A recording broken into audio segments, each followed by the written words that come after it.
The Right Side with Doug Billings. Hi, ladies and gentlemen. Welcome to the special edition of the show, The Right Side. I'm Doug Billings, delivering you, as always, the analysis that you can't find anywhere else, really, for about 6 years now. Subscribe, like, share, follow, all of that good stuff, and head over to dougbillings.us to support the program. All right, so the clock is ticking on one of the most consequential diplomatic moments in a generation. We've got the fragile 2-week ceasefire with the remnants of whatever is left of the Iranian regime over there. It expires tomorrow. President Trump has said that he might extend it. It remains to be seen what will really happen. That could be the bluster and the art of the deal taking place right in front of us. But behind closed doors in Islamabad, Pakistan, America's team is in the final round of entering into these direct talks that are scheduled to take place. We'll see who shows up, if anybody, from the Iran hierarchy. The Islamic Revolutionary Guard Corps, the IRGC, in case you're from Raytown, Missouri, they've been militarily shattered. The old supreme leader, gone, vaporized, turned into, as we say, red mist. They've got a weakened regime that's clinging to power, yet the mullahs are still playing for time. And I think they're hoping we're just going to accept a quick cosmetic deal that lets them regroup and live to fight on another day. So, my friends, this is exactly the kind of moment where history doesn't whisper, it shouts at us. If we would just take the time to look at history. So the unique behind-the-scenes analysis that you get only on The Right Side is that anything less than the complete, irreversible dismantling of the mullahs' apocalyptic regime would be what I call Munich 2.0, combined with the unfinished business of what happened in Versailles. I'll explain. It's all about history. You see, half measures don't bring peace. They guarantee the next, more terrible conflict. That's what half measures do. That's what kicking the can down the road does. So let me go straight to the record so that you understand why this matters to your family, to your gas pump prices, to your children's future, and everything else, including America's place in the world. So history, ladies and gentlemen, history is our friend. Now, I'm going to go back in time with you. After the armistice of November 11th, 1918, after World War I, the world collectively exhaled. The guns fell silent. The Kaiser was gone. And yet the Treaty of Versailles left the German state intact. Now go with me on this. It's history. Its industrial heart largely untouched. Its officer corps humiliated, but they were still alive and free. Its people convinced that they had been stabbed in the back rather than decisively defeated. So the underlying ideology of militarism and resentment, quite frankly, was never rooted out. And within 15 years, that half-finished peace product produced the deadliest war in human history. A half measure. They didn't finish the job. So the lesson was a brutal but clear one. When you defeat an enemy, but you leave the regime's core power structure breathing, it doesn't thank you for mercy. That regime will rebuild, it'll rebrand, and it will strike harder. So then we fast forward to September of 1938, all right? British Prime Minister Neville Chamberlain, he returned from Munich, waving a piece of paper declaring peace for our time. And he handed Hitler the industrial heart of Czechoslovakia in exchange for a worthless promise of no further demands. Hey, Adolf, don't demand anything else. Here's the heart of Czechoslovakia. We'll give you that now. Just please go away and don't make any more demands on us. And the Czechs, the people of Czechoslovakia, weren't even allowed in the room to negotiate that deal. 6 months later, Hitler swallowed the rest of Czechoslovakia. 11 months after that, his tanks rolled into Poland, and as they say, history tells the story. So appeasement of Hitler didn't pacify the tyrant. It convinced him that the democracies lacked the will to finish the fight. The cost was 60 million people dead and a world map redrawn in blood, literally. So now we apply those same exact lessons to what's going on in Tehran, Iran, in April of 2026. The regime's military machine has been crippled by decisive action, no doubt about it. Its proxies are reeling.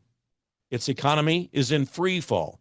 But the apocalyptic ideology that has driven 47 years of terror, of hostage taking, of rape, murder, arson, and anarchy, and nuclear blackmail remains fully intact.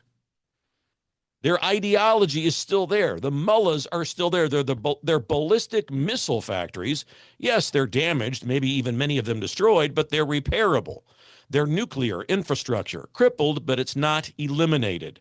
Their terror financing, the networks that the Houthis, Hamas, Hezbollah, all of those networks are disrupted, but they're not severed. A partial deal with limited enrichment for peaceful purposes with regards to nuclear material, a phased missile freeze or monitored funding cuts, that would be the modern version of leaving the German general staff in place after 1918 or handing Hitler the Sudeten factories of Czechoslovakia in 1938. The mullahs would regroup. They would claim some kind of bizarre, demented, divine victory to their people, and they would emerge stronger, exactly as they did after the flawed 2015 agreement that was brokered by Obama. So the behind-the-scenes reality here is that, the truth that the cable news panels won't be able to connect for you, and they won't tell you, is this. The mullahs have studied the same history we have. The same history. They know that partial victories buy them more time, just as the Weimar politicians used the breathing space of the 1920s to rebuild their war machine. So every extra day that the regime survives is a day that it can funnel oil money to new proxies, hide centrifuges in mountain facilities, and wait for the next American election cycle to hope for a commune socialist, formerly known as Democrat, so they can begin to work weak deals again. America doesn't need to repeat the mistakes of Versailles or Munich, ladies and gentlemen. We have the leverage. We have the military dominance that's earned through decisive action. We have the clear-eyed leadership at the top that refuses to accept half measures, as it should be. So here's what success demands in this situation. No wiggle room, no diplomatic doublespeak. You got to have, first, a permanent, verifiable end to all uranium enrichment. Not a cap, not a slowdown, but the complete dismantling of every centrifuge and the return of all enriched material to the United States. Second, you got to have full permanent cessation of ballistic missile development. You got to stop it, including testing. No more programs that threaten Israel, Europe, or eventually our own homeland. Number three, immediate and total cutoff of funding to every terror proxy, Hezbollah, the Houthis, and Hamas. All of them and their remnants, every Shia militia has got to be defunded, disarmed, and with transparent international audits to prove it.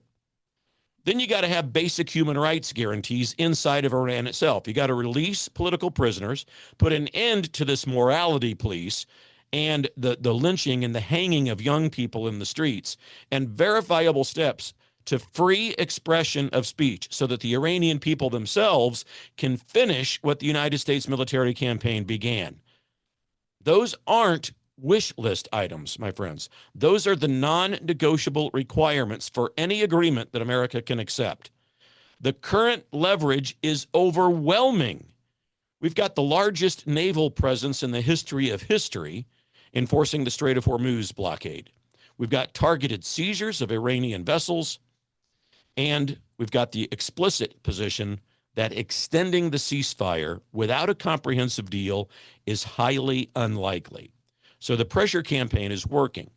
The direct effects on every American are impossible to overstate. A strong, complete deal means that stable energy markets return. No more threats to close the Strait of Hormuz.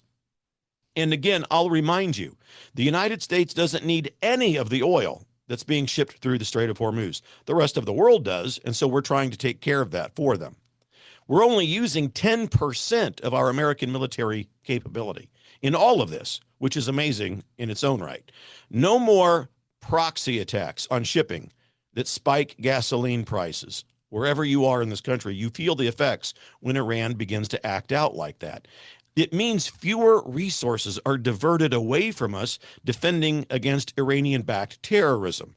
It means that Israel, our ally, can focus on prosperity instead of perpetual defense, including with Lebanon, who they're trying to engage with peace talks.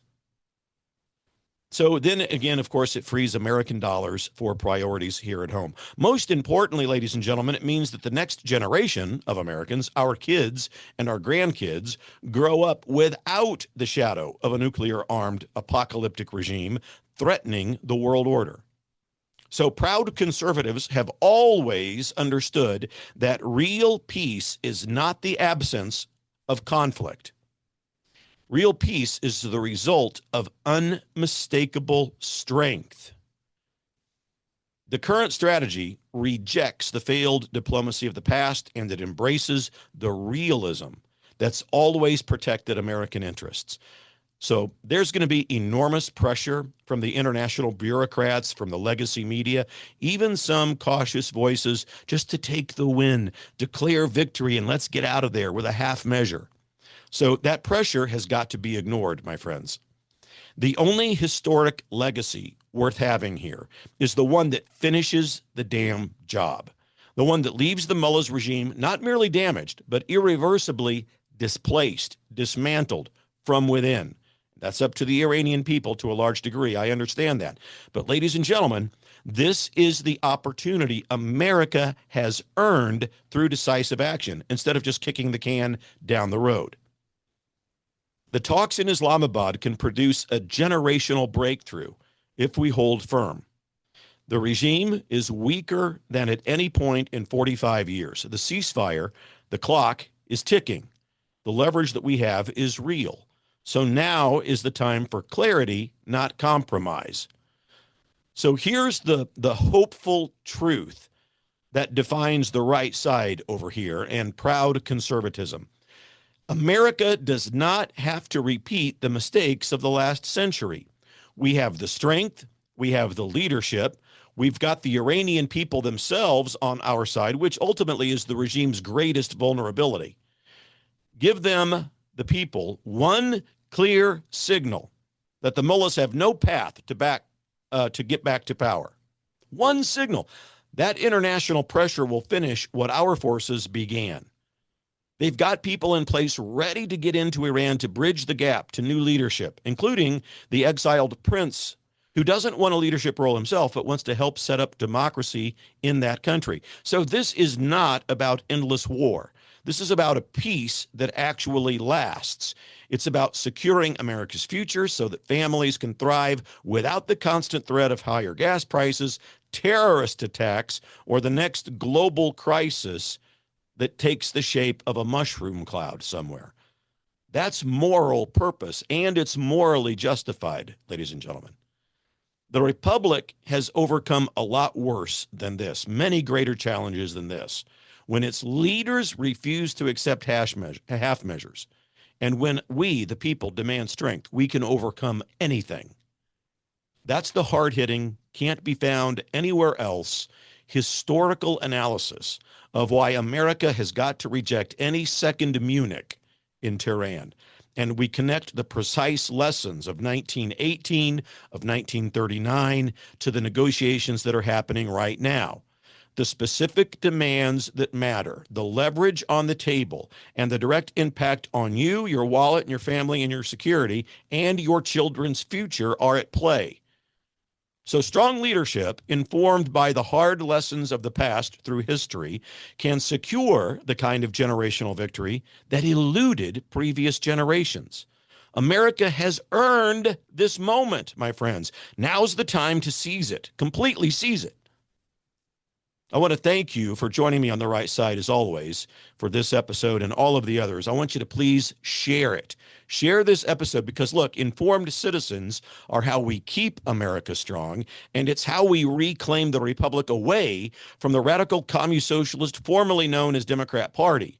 Sharing and subscribe on whatever platform you're watching this right now. Share the clip, subscribe, drop a comment. I want to know what you think.